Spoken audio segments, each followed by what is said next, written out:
दोस्तों नमस्कार। Daily news current affairs में आप सभी का मैं एपी सर स्वागत करता हूं। तो आइए आज हम धुआंधार करंट अफेयर्स को शुरू करते हैं। और आज आपके करंट अफेयर्स में एक बदलाव किया गया है। इसमें आपको क्वेश्चन भी अब डेली 10 क्वेश्चन MCQ यानी आप उससे प्रैक्टिस भी कर पाएंगे, उस फॉर्म में आपको मिलने वाला है।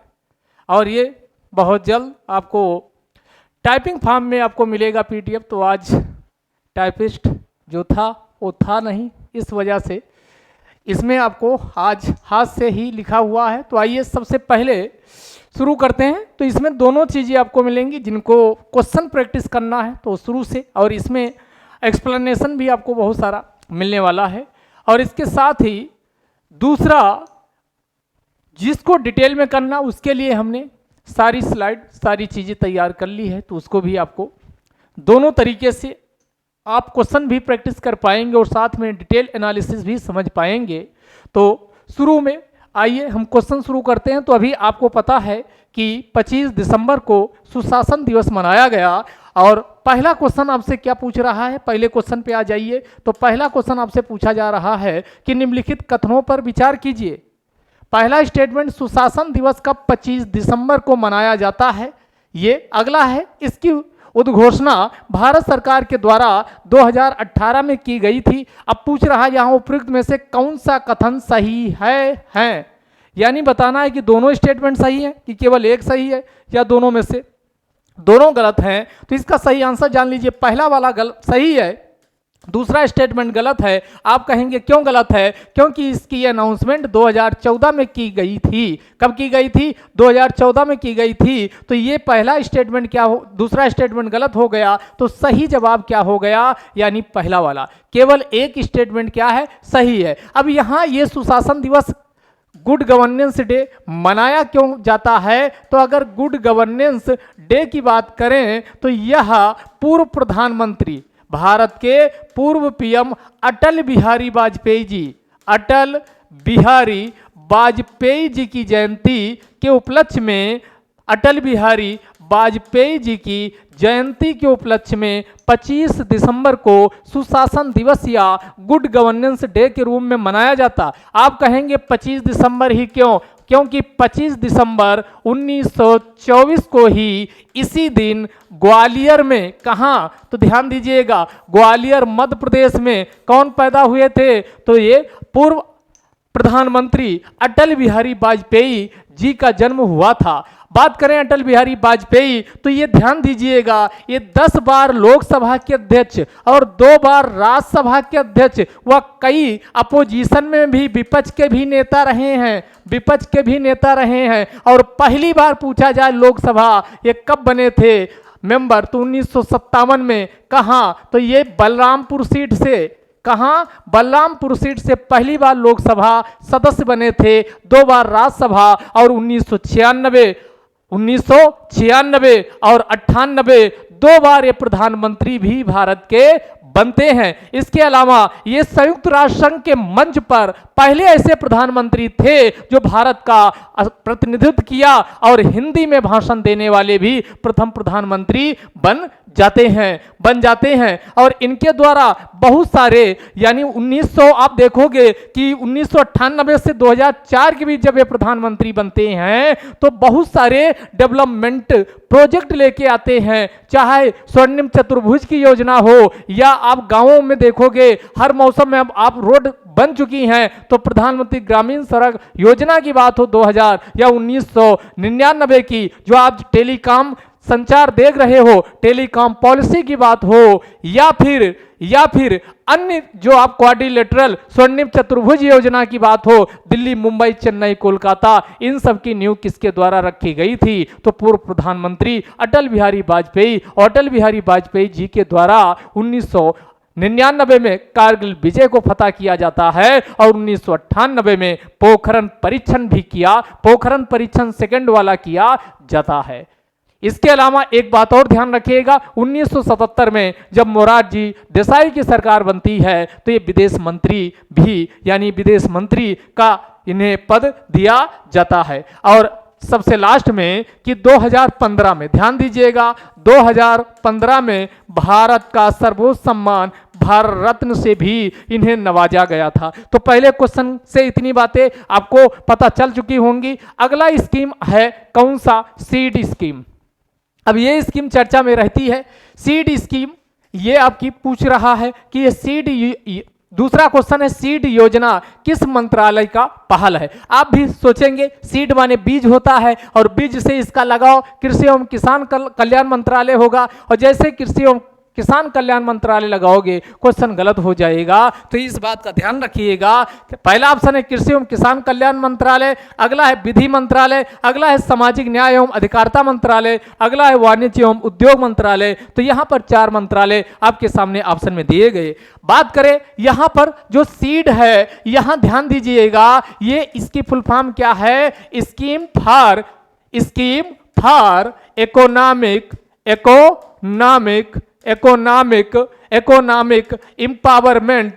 इम्पावरमेंट फॉर, और डी का मतलब डीएनटीज, यहां डीएनटीज। अब यहां से आपका और क्लियर होगा, ध्यान दीजिएगा, भारत में आज भी बहुत सारी आप लगभग 263 इसी पे अभी रिपोर्ट सौंपी गई है, क्योंकि आज भी 263 जो घुमंतु, अर्ध घुमंतु, नोमैडिक, आप घुमक्कर जनजातियों का नाम सुनते हो, इनको एससी में शामिल किया जाए, एसटी में शामिल किया जाए या किस में रखा जाए, अभी ये फाइनल नहीं हो पाया है। और ऐसी 263 लगभग 263 घुमंतु, अर्ध घुमंतु, घुमक्कर, अर्ध घुमंतु जो जनजातियां हैं, इसी के सामाजिक सशक्तिकरण के लिए जिस स्कीम को शुरू किया गया उस स्कीम का नाम क्या है? उस स्कीम का नाम सीड स्कीम है। तो यहां पर डीएनटी की फुल फॉर्म आगे फिर से जान लीजिए। डीएनटी का मतलब हुआ डी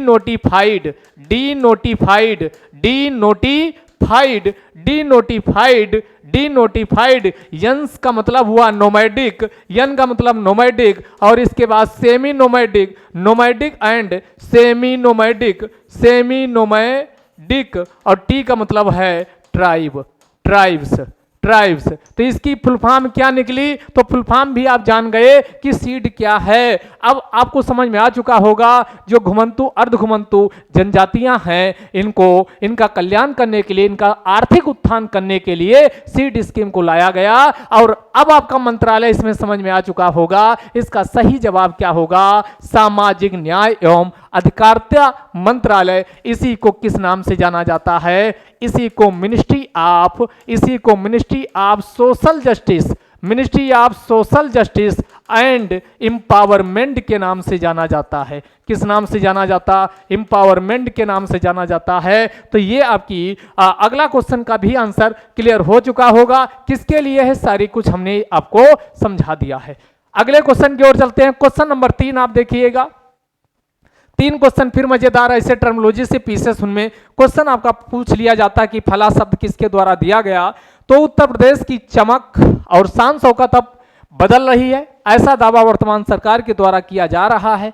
और अभी 2023 में आप देखोगे ग्लोबल इन्वेस्टर समिट भी उत्तर प्रदेश आयोजित करने वाला है। अभी चर्चा पर चर्चा में इसलिए बना हुआ था क्योंकि उत्तर प्रदेश में कौन से, तो जो पंजाब या हरियाणा आप देख रहे हो, हरियाणा पंजाब, वहां पर जो साइकिल के संस्थापक हैं, साइकिल कंपनी जो बनाती है, उसके अध्यक्ष और संस्थापक अध्यक्ष महोदय व अन्य बहुत सारे इन्वेस्टर निवेशक योगी जी से मिले, और योगी जी से मिले तो कहा कि हम यूपी में निवेश करना चाहते हैं। तो योगी जी ने भी कहा कि आप सभी का हम तहे दिल से स्वागत अभिनंदन करता हूं।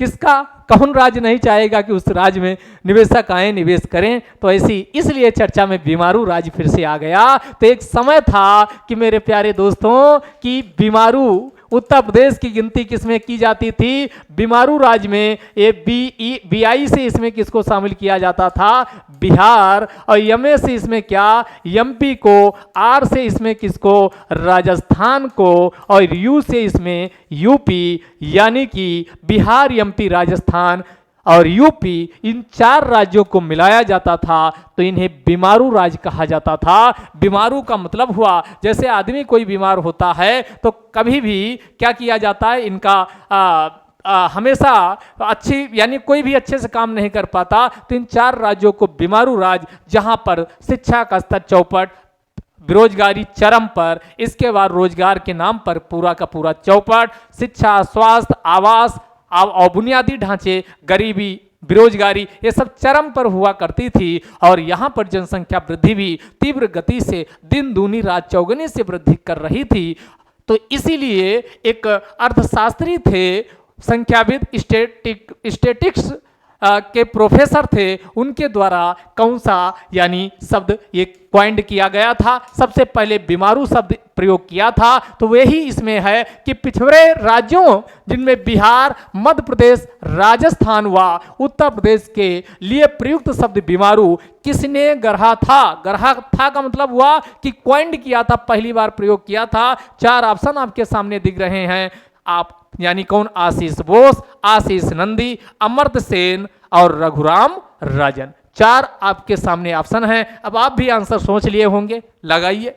तो इसका सही जवाब क्या हो जाएगा? पहला वाला ये सही हो जाएगा। आशीष, संख्याविद आशीष बोस के द्वारा बीमारू शब्द का प्रयोग सबसे पहले किया गया था। अब अमर्त्य सेन की ध्यान दीजिएगा, बहुत सारी इनके बुक है, डेवलपमेंट एज फ्रीडम, ये जरूर ध्यान रखिएगा, डेवलपमेंट एज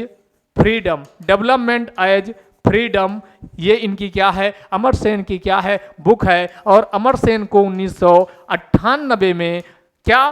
तो ये नोबेल पुरस्कार दिया गया था। कौन सा? नोबेल पुरस्कार से भी नवाजा गया था। और किसके लिए? कल्याणकारी अर्थशास्त्र के लिए। कल्याणकारी अर्थशास्त्र के लिए इनको क्या? नोबेल पुरस्कार से नवाजा गया था। ठीक, आगे रघुराम राजन, तो इनको आप जानते ही हैं। अगला इनकी बुक बताइएगा, कौन सी बुक है? अगला क्वेश्चन फिर मजेदार पूछा गया है। अगला क्वेश्चन शानदार है। भारत का पहला स्वच्छ सुजल प्रदेश घोषित किया गया। आपने क्या किया कि जितना भी करंट में चीजें आ रही थी याद कर लिया कि भारत का पहला 100% जल उपलब्ध करवाने वाला कौन सा? गोवा। फिर यूटीज याद किया, लक्षद्वीप याद किया, फिर पहला जिला याद कर लिया बुरहानपुर। लेकिन क्वेश्चन क्या पूछा एग्जाम में कि भारत का पहला स्वच्छ सुजल प्रदेश किसे, यानी स्वच्छ सुजल प्रदेश किसे घोषित किया गया? 4 ऑप्शन है, गोवा, अंडमान निकोबार द्वीप समूह, लक्षद्वीप, मध्य प्रदेश। आंसर ही देखा, तुरंत गोवा ठोक दिया कि 100% जल वाला पूछ रहा है। 100% हर घर जल, हर घर जल वाला पूछ रहा है। आपने तुरंत गोवा लगा दिया। 4 ऑप्शन आपके सामने हैं, गोवा, अंडमान निकोबार द्वीप समूह, लक्षद्वीप, मध्य प्रदेश। आंसर आप बताइए। तो इसका सही जवाब क्या होगा? इसका सही जवाब होगा अंडमान निकोबार। ध्यान दीजिएगा, अगर आपसे भारत का पहला स्वच्छ सुजल प्रदेश पूछा जाए किसे घोषित किया गया, तो ये अंडमान निकोबार को घोषित किया गया। लेकिन हर घर 100% नल कनेक्शन के माध्यम से जल पहुंचाने वाले में गोवा ये फर्स्ट स्टेट होता है। कौन? फर्स्ट स्टेट होता है। और लक्षद्वीप फर्स्ट क्या होता? यूटीज होता है ये। और मध्य प्रदेश की बात करें तो इसका कौन सा है? बुरहानपुर। कौन सा? बुरहानपुर। ये पहला जिला बनता है, फर्स्ट जिला बनता है जो 100% यहाँ के लोगों को जल उपलब्ध करवाता है। तो ये अलग अलग क्वेश्चन हैं, इस बात को भी ध्यान दीजिएगा। अब ये किस स्कीम के अंतर्गत ये सब घोषित किया जाता? तो एक स्कीम जल जीवन मिशन। कौन सी? जल जीवन मिशन को शुरू किया गया। और ये 15 अगस्त इसका अनाउंसमेंट कब होता है प्यारे दोस्तों? 15 अगस्त 2019 को इसका अनाउंसमेंट किया जाता। कब? 15 अगस्त 2019 को किसके? पीएम मोदी जी के द्वारा इसका अनाउंसमेंट होता है। और ये टारगेट रखा जाता अगले 5 सालों 2024 तक भारत के सभी घरेलू लोगों को, ग्रामीण लोगों को जल के कनेक्शन के माध्यम से जल आपूर्ति सुनिश्चित की जाएगी। जल आपूर्ति सुनिश्चित की जाएगी। तो इस बात का भी ध्यान रखिएगा।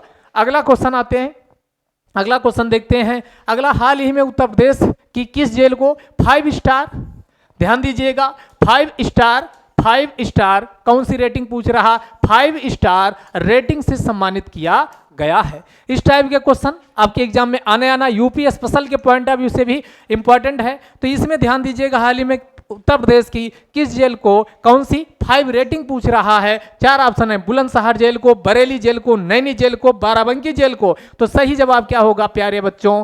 बुलंदशहर जेल को क्या किया गया, यानी 5 स्टार रेटिंग।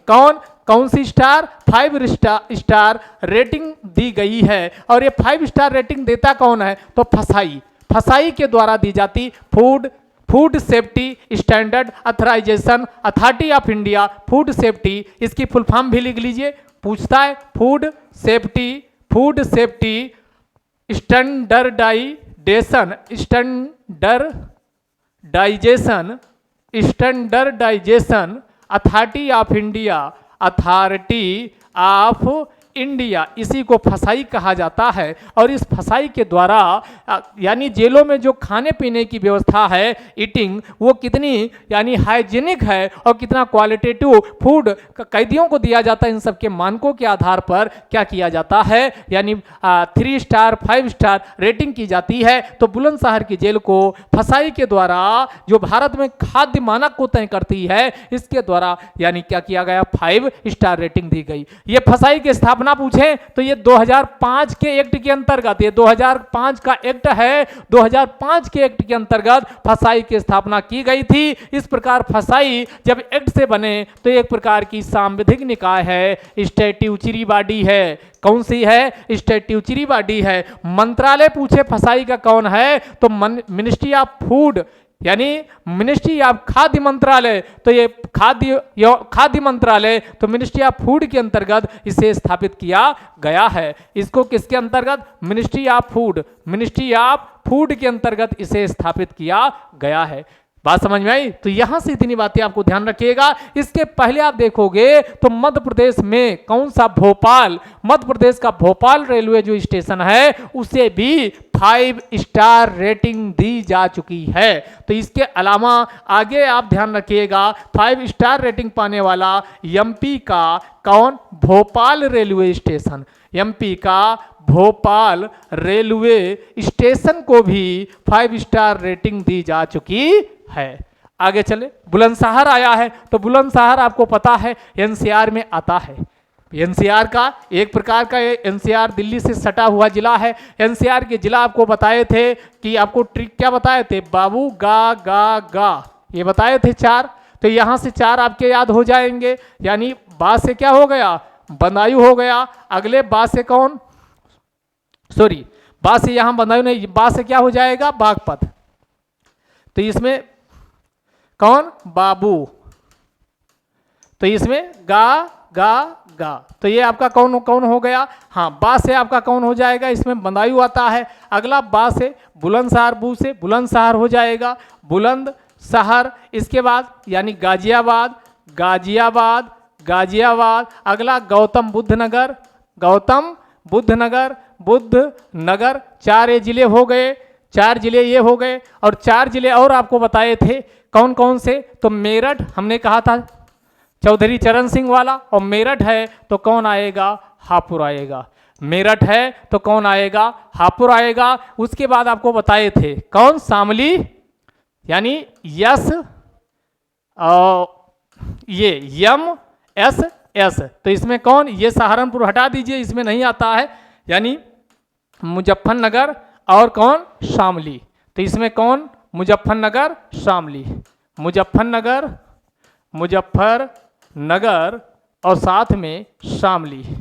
कौन? शामली। तो ये आपके कितने हो गए? मुजफ्फरनगर और शामली टोटल कितने हो गए? 8 जिले एनसीआर में शामिल किए जाते हैं। ये वही, और ये बुलंदशहर में ही एक स्थान है, कौन सा?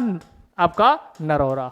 बुलंदशहर नरौरा का जो कौन सा? नरौरा यानी न्यूक्लियर पावर प्लांट भी यहीं पर स्थापित किया गया है। समझ में आई? आगे आओ। अगला 6वीं एलीट राष्ट्रीय महिला मुक्केबाजी चैंपियनशिप में 2022 में गोल्ड मेडल किसके द्वारा जीता गया? तो पहले जान लीजिए ये प्रतियोगिता 6ठी राष्ट्रीय महिला मुक्केबाजी हुई कहाँ है? तो ये मध्य प्रदेश के कहाँ? भोपाल में। इसका आयोजन कहाँ किया गया? मध्य प्रदेश के भोपाल में। इसमें जो निखत जरीन है और साथ में लवलीना बोरगोहेन, इन दोनों को क्या किया गया है? गोल्ड मेडल इन्होंने जीता है। तो इसका सही आंसर क्या हो जाएगा? ये सी वाला, निखत जरीन और लवलीना बोरगोहेन दोनों कौन सा? गोल्ड मेडल जीता है। इनका लवलीना बोरगोहेन ये कहाँ से संबंध है? असम से। और ये निखत जरीन का संबंध कहाँ से है? तेलंगाना से। कहाँ से है? तेलंगाना से। अगले क्वेश्चन की ओर चलते हैं। अगला क्वेश्चन आपके सामने है, क्वेश्चन नंबर 7। 7 नंबर क्वेश्चन क्या कह रहा, इसको हम देखते हैं। 7 नंबर कह रहा कि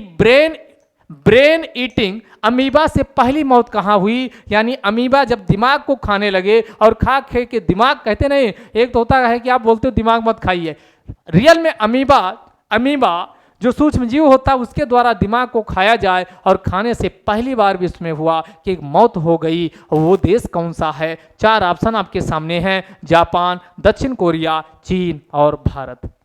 क्या लग रहा, कहाँ मौत हुई होगी? तो इसका सही जवाब क्या हो जाएगा? यानी जो अमीबा से, ब्रेन ईटिंग अमीबा से क्या हुई, पहली मौत कहाँ हो गई? तो ये दक्षिण कोरिया में हो गई है। तो इस बात का आप ध्यान रखिएगा। तो इसका आंसर क्या हो जाएगा? दक्षिण कोरिया। दक्षिण कोरिया आया है तो दक्षिण कोरिया का एक मून मिशन आप ध्यान रखिएगा। दक्षिण कोरिया का जो मून मिशन है बहुत बार पूछा जाता, इसका नाम क्या है? दानूरी। इसका नाम क्या है? दानूरी। और बाकी भारत का तो ये चंद्रयान 1, चंद्रयान 2, चंद्रयान 1 और चंद्रयान 2, इसको भी ध्यान रखिए। चंद्रयान 1 एक कब लॉन्च किया गया था, इसको बताइएगा। इसके बाद चीन का बताइएगा कौन सा मंगल मिशन है, ये आप कमेंट बॉक्स में लिखिएगा। अगला, national highway authority of India. National highway authority of India का अध्यक्ष किसे बनाया गया है? 4 ऑप्शन आपके सामने हैं, संतोष कुमार यादव, सुभाषिस पांडा, तीसरा है हितेश कुमार एम मकवाना, अगला है रजनीश। ये 4 ऑप्शन आपके सामने हैं। National highway authority of India, जितना भी आप देखते हो भारत में रोड यानी संजाल नेटवर्क देखते हो, ये सब किसके द्वारा? इसी national highway authority of India के द्वारा इसका निर्माण किया जाता है। तो बात करें national highway authority of India, इसके अध्यक्ष कौन बने हैं? तो इसके अध्यक्ष हम ध्यान दीजिएगा, पहला ऑप्शन सही हो जाएगा, संतोष कुमार यादव। कौन बने हैं? तो इसके अध्यक्ष किसको बनाया गया? संतोष कुमार यादव को बनाया गया। और यहां जो अगला ऑप्शन लिखा है सुभाषिस पांडे, इनको चारों ऑप्शन ध्यान दीजिएगा, इनको जो अध्यक्ष बनाए गए वही यहां पर लिखे हैं सुभाषिस पांडे डीडीए के, यानी दिल्ली डेवलपमेंट अथॉरिटी। जो डीडीए है दिल्ली डेवलपमेंट अथॉरिटी, इसका जो प्रमुख अध्यक्ष किसे बनाया गया? सुभाषिस पांडे को बनाया गया। बाकी हितेश कुमार मकवाना और रजनीश से 2 मंत्रालय में अतिरिक्त सचिव का प्रभार दिया गया। तो अतिरिक्त सचिव प्रभार कभी एग्जाम में नहीं पूछा जाता है। फिलहाल हमने इसमें एक को एमएसएमई मंत्रालय, एक और कोई है, उसमें उसका अतिरिक्त प्रभार दे दिया गया, तो अतिरिक्त प्रभार से ये नहीं पूछेगा। तो ये 2 चीजें ध्यान रखिएगा, Santosh Kumar Yadav national highway authority of India के अध्यक्ष और डीडीए के सुभाषिस पांडे को बनाया गया है। अगले क्वेश्चन की ओर चलते। अगला क्वेश्चन 9 नंबर आपके सामने है कि 1966 के विश्व कप विजेता राइट बैक जॉर्ज कोहेन का 83 वर्ष की आयु में निधन हो गया, वे संबंधित थे। तो ये समझते हैं, क्रिकेट से, फुटबॉल से, दोनों से, या इनमें से कोई नहीं? तो इसका सही जवाब क्या हो जाएगा? क्रिकेट के। और ये 1966 में जो इंग्लैंड है, इंग्लैंड को वर्ल्ड कप दिलाए थे, इंग्लैंड को वर्ल्ड कप दिलाए थे। अभी इनका 83 वर्ष की आयु में निपटारा हो गया। तो इसका सही जवाब क्या हो जाएगा? क्रिकेट हो जाएगा।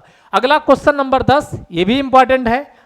ये भी क्वेश्चन, आपके जितने भी क्वेश्चन लिखे हैं बहुत इंपॉर्टेंट है। और ध्यान दीजिए, यहाँ क्वेश्चन के ऑप्शन और साथ में क्वेश्चन जो बनाए गए मैंने खुद बनाया हुआ है, और इसमें बहुत समय और बहुत मेहनत लगती। तो आप लोग वीडियो को लाइक कर दिया करो, साथ में कमेंट लिख दिया करो, कोई सुझाव हो तो सुझाव भी दे दिया करो, कुछ तो किया करो। तो ये ध्यान दीजिएगा। तो ये आप, इतना तो आपका बनता ही है। और वीडियो को अपने यारों दोस्तों मित्रों को जो कॉम्पिटिटिव एग्जाम की तैयारी करते हैं उनको शेयर भी कर दो, चाहे यूपीएससी की हो, यूपीपीएससी या अदर स्टेट का, या कोई भी एग्जाम हो, current affairs with proper news analysis आएगा तो आपकी क्लास से क्वेश्चन मिलने वाला है, चाहे प्री का क्वेश्चन हो, चाहे मेंस या इंटरव्यू का हो। आगे, right to repair portal launch किया गया। जैसे आप कंज्यूमर्स हो, अभी आपने क्यों लॉन्च किया गया उसकी भी पूरी बात हम करेंगे। तो ये आप उपभोक्ता हो, कोई सामान खरीद के लाते हो, फिर आपका खराब हो गया, कई बार आपका जो हेल्पलाइन नंबर दिए होते हैं मिलाते हो, मने मन में गरियाते हो और मने मन में पता नहीं क्या क्या भाव लाते हो, लेकिन आपकी समस्या का निदान नहीं हो पाता है तो अब क्यों ना जो मिनिस्ट्री ऑफ फूड, खाद्य और सार्वजनिक वितरण मंत्रालय है, public distribution, ministry of food and public distribution है, उसके द्वारा हमारे उपभोक्ता, जो हमारा उपभोक्ता होने के नाते हमारे जो अधिकार हैं, क्योंकि 1986 का जो उपभोक्ता संरक्षण अधिनियम है वह हमको उपभोक्ता यानी उपभोक्ता को बहुत सारे अधिकार देता है, तो उसी दिशा में इसे क्या किया गया, अब आपकी ये बैकग्राउंड समझ में आ चुका होगा, right to repair portal launch किया गया। काफी काम का है, राइट टू रिपेयर पोर्टल क्या लॉन्च किया गया, तो ये ध्यान दीजिएगा, राइट टू रिपेयर पोर्टल काफी काम का है, काफी काम का है। ये पोर्टल लॉन्च किया गया, ये किस मिनिस्ट्री के द्वारा लॉन्च किया गया ये पूछा गया, तो ministry of consumers food and public distribution किसके द्वारा लॉन्च किया गया, तो ये ministry of food, ministry of consumers food safety and public distribution के द्वारा लॉन्च किया गया है। बात करें कब लॉन्च किया गया, तो ध्यान दीजिएगा 24 दिसंबर को ये लॉन्च किया गया, और 24 दिसंबर को क्या मनाया जाता है, राष्ट्रीय उपभोक्ता दिवस। 24 दिसंबर को क्या मनाया जाता, राष्ट्रीय उपभोक्ता दिवस। अब आप कहेंगे सर 24 दिसंबर ही क्यों, क्योंकि 24 दिसंबर को ही क्या किया गया था, तो ये ध्यान दीजिएगा 24 दिसंबर 1986 का जो उपभोक्ता संरक्षण अधिनियम है इसको पारित किया गया था। क्या पारित किया गया था, उपभोक्ता संरक्षण अधिनियम को पारित किया गया था, संरक्षण अधिनियम को पारित किया गया था। इसलिए हर साल 24 दिसंबर को राष्ट्रीय उपभोक्ता दिवस के रूप में मनाया जाता है। तो इस क्वेश्चन का आंसर प्यारे प्यारे बच्चों क्या हो जाएगा, ये बी वाला। कौन सा, बी वाला। राइट टू रिपेयर पोर्टल पूछा जाए किस मंत्रालय के द्वारा लॉन्च किया गया, तो ministry of consumers food safety and public distribution के द्वारा ये लॉन्च किया गया है। हिंदी में बोले तो उपभोक्ता खाद्य एवं सार्वजनिक वितरण मंत्रालय। क्लियर, तो ये आपका 28 दिसंबर है।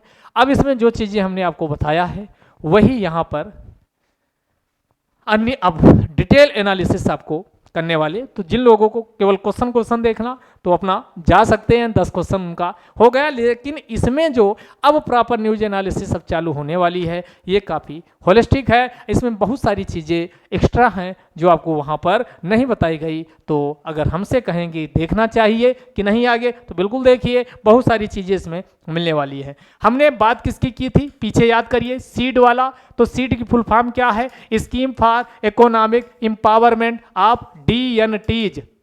हमने कहा था घुमंतु, जो अर्ध घुमंतु घुमक्कर जनजातियां हैं, इनको एसटी में किसमें आइडेंटिफाई किया जाए, अभी कुछ क्लियर नहीं हुआ। और भारत में 263 ऐसी घुमंतु जनजातियां हैं जिनका कुछ अता पता ठौर ठिकाना नहीं है। तो इसी का सशक्तिकरण के लिए, यानी क्या सशक्तिकरण कब होगा, जब इनको कॉम्पिटिटिव जितने भी एग्जाम होते हैं उनकी तैयारी करवाई जाए, जैसे उत्तर प्रदेश अभ्युदय योजना लाई है। इसी प्रकार ये सीड स्कीम को जो DNT यानी DNT फुल फॉर्म क्या हो गया, डी नोटिफाइड, एन से हो गया नोमैडिक, और अगला सेमी नोमैडिक, और टी से हो गया ट्राइब्स, यानी D notified nomadic and semi nomadic tribe के आर्थिक सशक्तिकरण के लिए, क्योंकि ये कोचिंग करेंगे तो इनको नौकरी प्राप्त होगी, मुख्य धारा में शामिल हो पाएंगे, साथ में इनका क्या यानी कौन सी कोचिंग मिलेगी, तो यहाँ पर लिखा है फ्री कॉम्पिटिटिव एग्जाम, SSC से लेकर के railway, SSC, banking, IAS, PCS,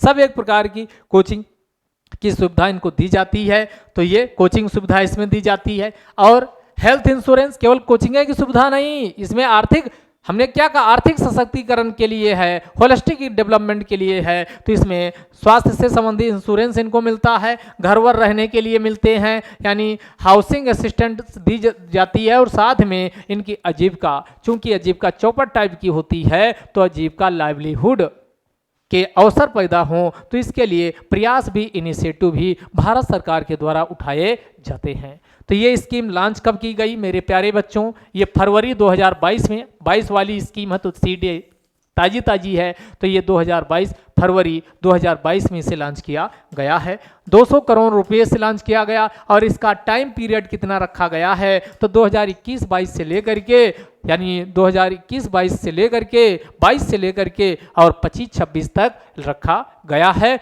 200 crore रुपए फंड इसके अंतर्गत आवंटित किए गए। और मिनिस्ट्री कौन सी है तो ये ministry of social justice and empowerment यानी सामाजिक न्याय और अधिकारिता मंत्रालय के द्वारा इस स्कीम को लॉन्च किया गया है, जिसके मंत्री इस समय श्री वीरेंद्र कुमार जी हैं, तो आपको समझ में आ चुका होगा।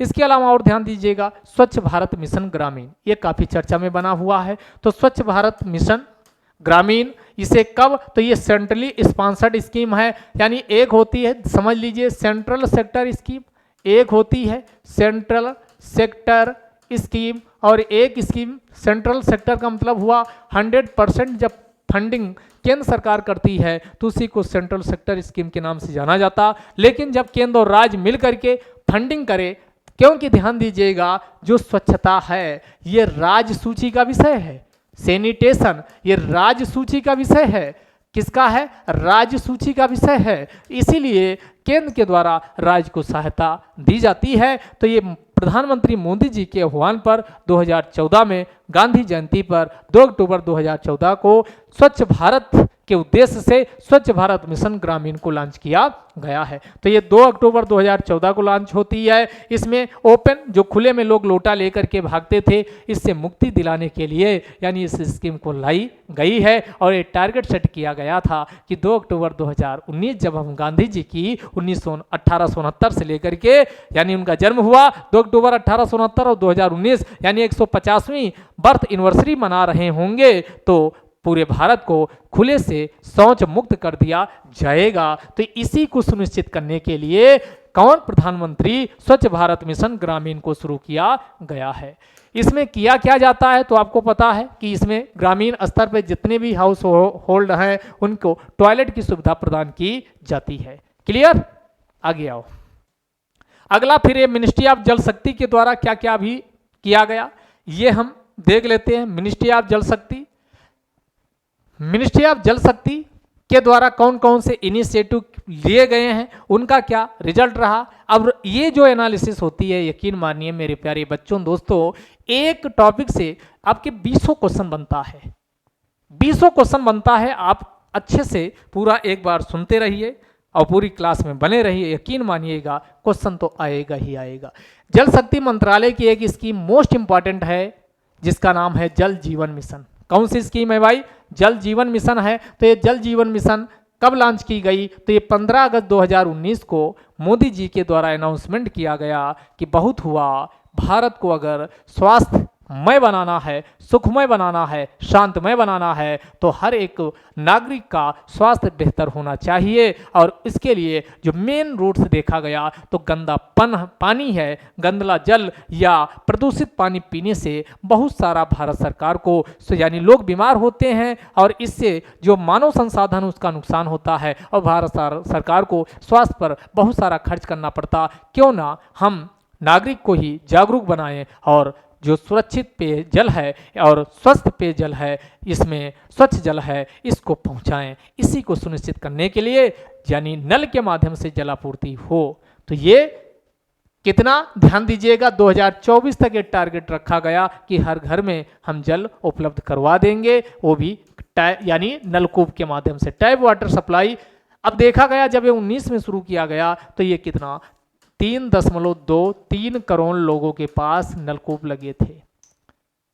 3.23 करोड़ मात्र कितने 17% लोगों के, और इसमें टारगेट जो ग्रामीण हाउस होल्ड हैं रखा गया है 19.35 हैं। अभी कितने ये वाटर सप्लाई जब ये अनाउंसमेंट हुआ था तो ये 3.23 करोड़ लोगों के पास, बहुत कम मात्र पूरी जो पॉपुलेशन है रूरल क्षेत्र में उसका कितना मात्र 17% लोगों के घरों में नल के माध्यम से जल पहुंचता था या जल निकाला जाता था। बाकी या तो दूर दराज में महिलाएं जाती थी, वो जल लाने के लिए जाती थी, उनसे बहुत ज़्यादा क्या यानी समय और धन दोनों इसमें क्या होता था बर्बाद होता था। तो घर में ही नल लग जाए, नलकूप के माध्यम से जल उपलब्ध हो, इससे बेहतर क्या हो सकता है। तो इसी दिशा में अब याद कीजिए कि 2000 यानी जब ये शुरू हुआ तो कितना 2.34 करोड़ लोगों के घरों में नलकूप था, लेकिन टारगेट कितना है,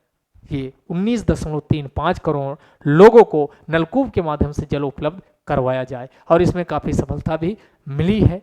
इस बात का भी ध्यान रखिए, इसमें 55 लीटर जल यानी देने की बात की गई है प्रति, बताइएगा प्रति व्यक्ति है या प्रति परिवार है।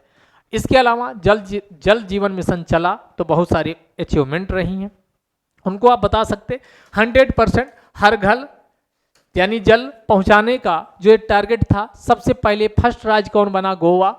वर्तमान में देखा जाए तो 4 राज्य हैं जहां पर हर घर 100% जल जो अचीवमेंट था वो 100% पूरा कर लिया गया। तो पहला इसमें गोवा, दूसरा तेलंगाना, तीसरा गुजरात, चौथा हरियाणा। तो वर्तमान में कितने 4 राज्य 100% जल उपलब्ध करवा दिए हैं। आप कहेंगे कौन कौन 4 राज्य हैं, तो गोवा है, तेलंगाना है, कौन है, गोवा है, तेलंगाना है, गुजरात, हरियाणा, 4 राज्य। 3 केंद्र शासित प्रदेश हैं, इनमें कौन है, पुडुचेरी है, दमन दीव है और अंडमान निकोबार। तो ये 3 ऐसे यूटीज केंद्र शासित प्रदेश हैं जो अपने हर घर में 100% जल सुविधा उपलब्ध करवा दिए हैं। तो कौन कौन हो गया, पुडुचेरी हो गया, दमन दीव हो गया, अंडमान निकोबार। इसके बाद आइए कुछ बेसिक चीज़ें हम जान लें, जैसे ये बुरहानपुर ये कहाँ, एमपी में है। ये हमने क्या, ये फर्स्ट हर घर जल सर्टिफाइड जिला बन गया, जिसे जुलाई 2022 में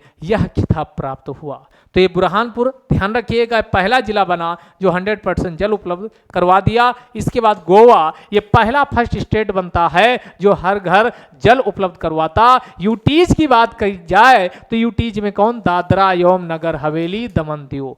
दादरा एवं नगर हवेली, दमन दीव ये पहला यूटीज बना जो 100% जल की सुविधा को उपलब्ध करवाया। अब आपको एग्जाम में देखना है कि एग्जाम में क्वेश्चन किस फॉर्मेट में पूछा गया है।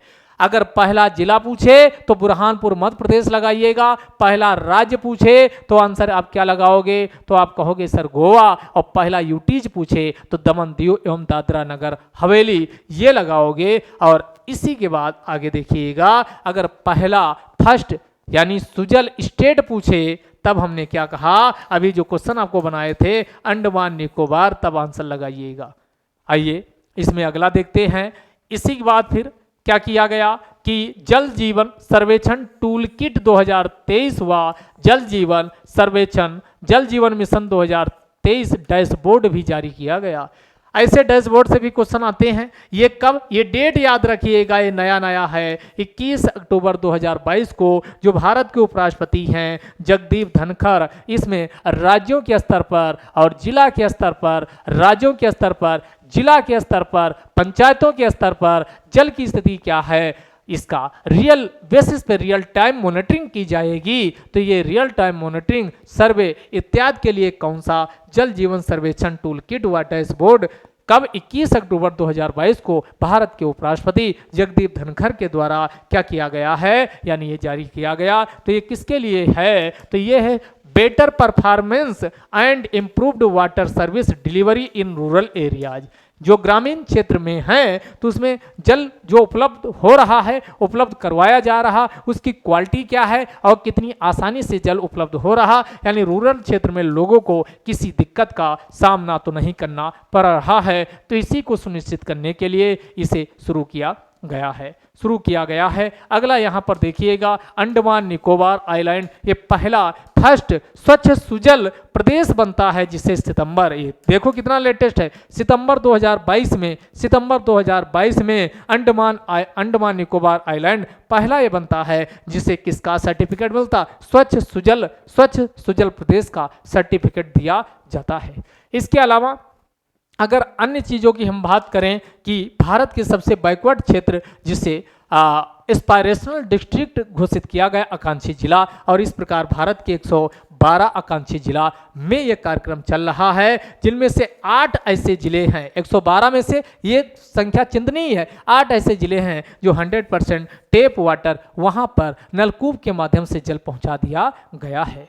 जल के माध्यम से, नलकूप के माध्यम से जल पहुंचा दिया गया। अब हम बात करें कि जल से जनित जो बीमारियां होती हैं, क्या जल जीवन मिशन कितना सक्सेस रहा, वो भी आपके पास डेटा होना चाहिए। तो हम अगर बात करें 2019 से, यानी 19 में तो इसका अनाउंसमेंट ही हुआ, तो 19 में 177 लाख जल की वजह से बीमार रहते थे, यानी जल की वजह से उनको बीमारी, स्वच्छ जल नहीं मिलने की वजह से उनको बीमारी होती थी। तो 177 लाख कहाँ थे 2019 में? 2020 में घट के कितनी संख्या आ गई? 89 लाख। और 89 लाख से देखिए 2021 में 62 लाख जल जनित बीमारियों से ग्रस्त व्यक्तियों में आई। तो ये ड्रास्टिकली इसमें गिरावट देखी गई है।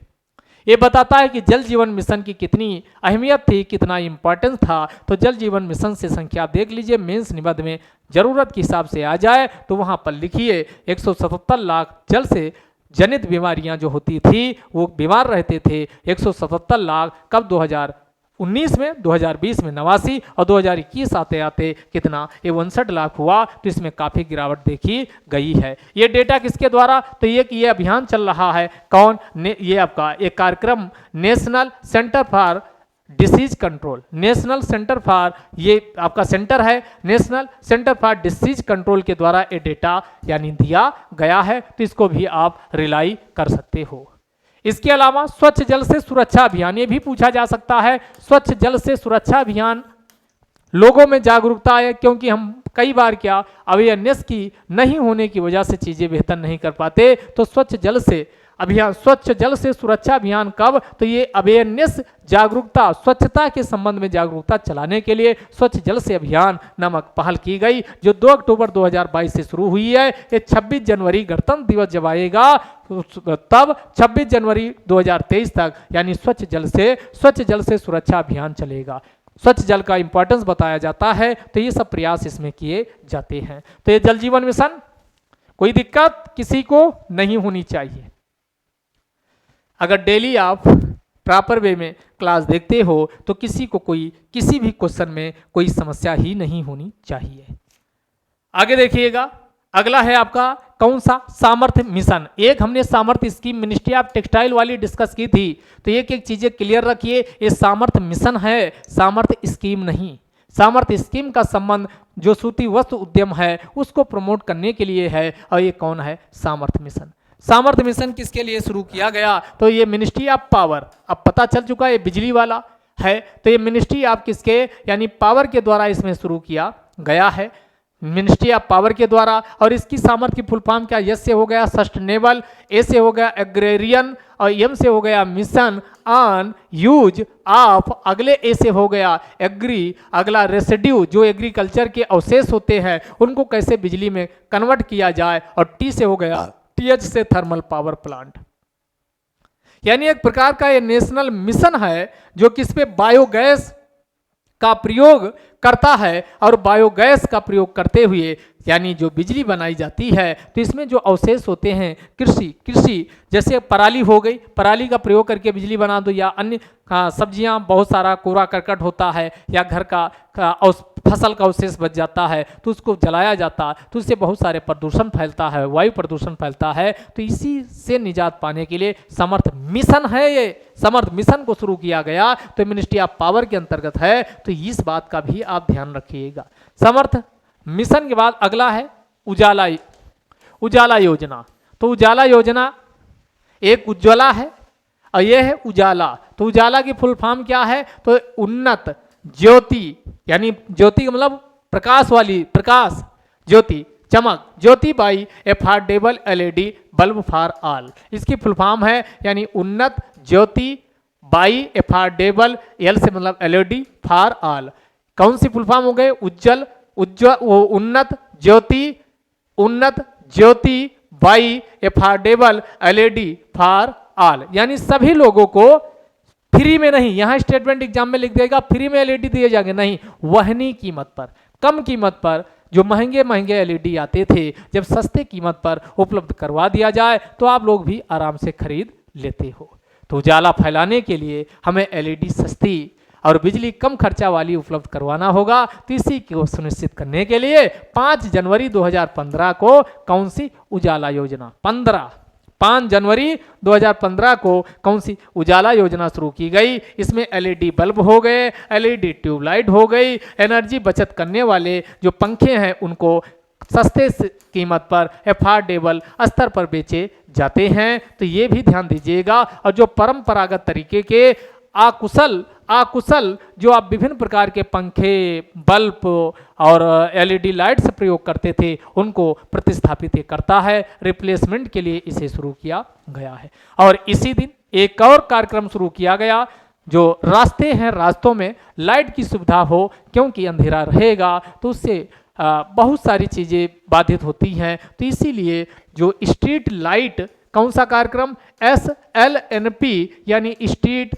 लाइटनिंग नेशनल प्रोग्राम, कौन सा, स्ट्रीट लाइटनिंग नेशनल प्रोग्राम, ये भी 5 जनवरी 2015 को लॉन्च किया जाता है। इसमें भी है जो परंपरागत रूप से कन्वेंशनल स्ट्रीट लाइट गलियों में जो लाइट लगी हुई थी उनको स्मार्ट और एनर्जी एफिशिएंट जो एलईडी बल्ब हैं उससे पूरे भारत में क्या प्रतिस्थापित किया जाएगा। तो इसी को सुनिश्चित करने के लिए कौन, स्ट्रीट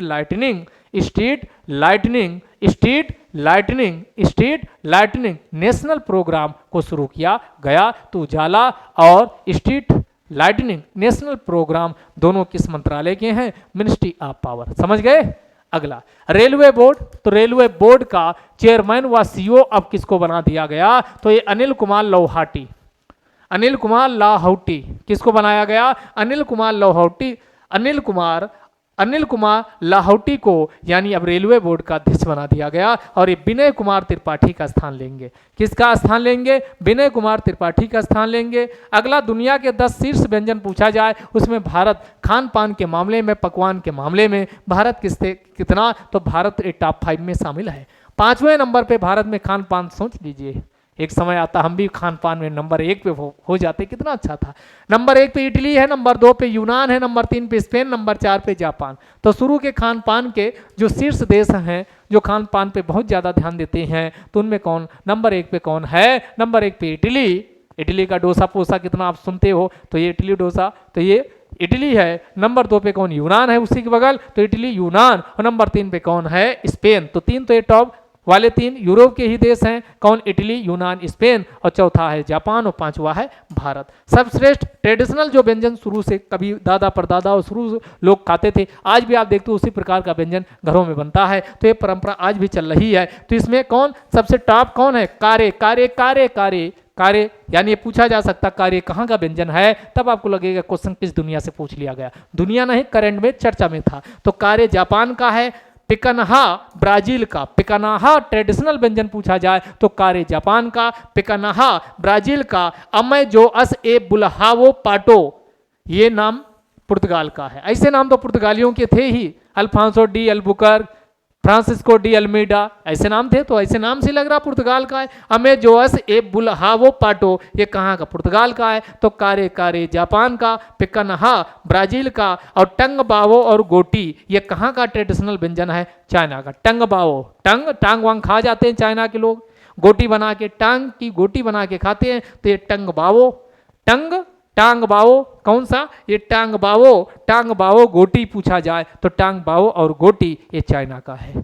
समझ में आई, ये पारंपरिक व्यंजन है। अगला international day for epidemic preparedness, महामारी आए तो उसकी तैयारी को सुनिश्चित किया जाए। अब चूंकि कोविड-19 का दौर आपने देखा कैसे पूरे विश्व को हिला के कोविड-19 ने रख दिया, तो महामारी के दौर में तैयारी हमारी कैसी होनी चाहिए, इसी के लिए इंटरनेशनल डे जो घोषित किया गया। ये चूंकि नया है तो पूछा जा सकता 27 दिसंबर को मनाया जाएगा।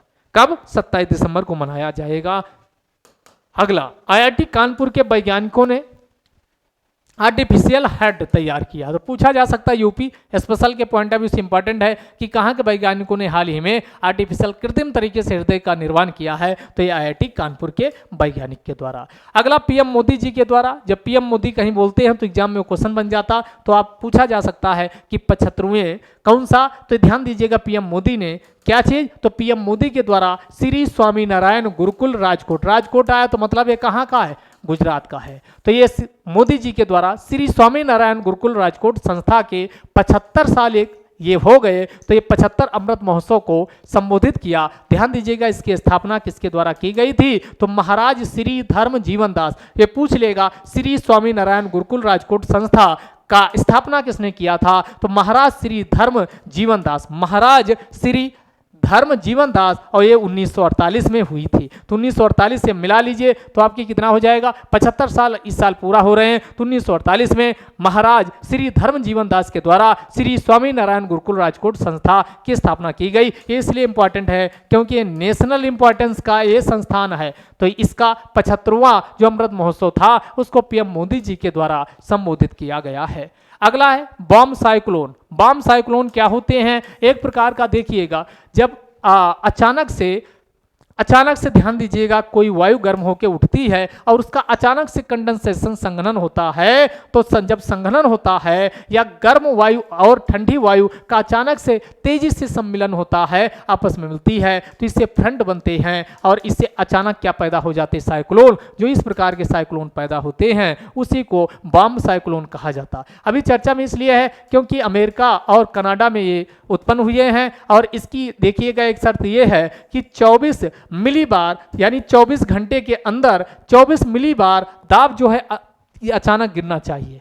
अगर 24 कम से कम 24 मिली बार, न्यूनतम है, मैक्सिमम तो कुछ भी हो सकता, तो 24 घंटे के अंदर 24 मिली बार, कम से कम 24 मिली बार दाब हो यानी क्या होना चाहिए? गिरना चाहिए।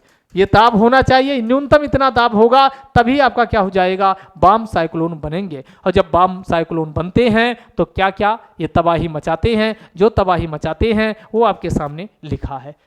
स्टार्म, सर्ज आ सकते, महोर्मी इसको बोलते हैं, हिंदी में क्या बोलते? महोर्मी। तूफान अचानक पैदा हो सकते हैं। घनघनाते हुए बर्फबारी जो इकट्ठा थी संचित यानी बहुत अचानक बादल फटेंगे, तो अचानक बादल फटने के मतलब बर्फबारी हो सकती है, उसका जमाव हो सकता है, भारी बर्फबारी का जमाव हो सकता है। विंड डैमेज, जो पवन चल रही थी उसकी दशा और दिशा सब कुछ चौपट हो सकती, बदल सकती है। समुद्र का किनारा में अपरदन तेजी से बढ़ सकता है।